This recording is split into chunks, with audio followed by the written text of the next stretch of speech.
السلام علیکم زما پښتنو ورونو ستړي مشه ورونو لکه هر کال مو 18 دسمبر په قطر کې یو غټ تعداد کې کوو نو دی پیر کې بیا دا پروګرام ان شاء الله تاسو د پر مو بیا دا کړی دا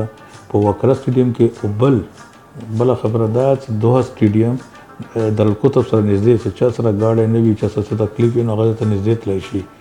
او په دې کې پاکستان نه ښه فنکاران مو راوختي دي کلچر پروګرام به وي په وکړه کې او په دوه سټیډیم کې دوه سټیډیم ولا 3 بجې نه به 8 بجې پورې روان وي نو تاسو کورنیش ته څنګه نه په دا پروګرام تر شي هغه وګوره فری پروګرام دا څه ټیکټ باندې نشته ما د خلکو سره مخکې وعده کړی و چې دا پروګرام به بالکل فری وي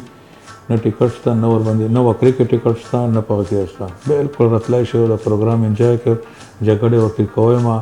خطر کې سره وکړه دا پروګرام تاسو پر برو د تکلیف کو تاسو پر کو د قطر خوشحالي دې مو د قطر سره عربیانو سره سم په سم کندي باندې ولاړو دا مو باندې داریز ومنځو مننه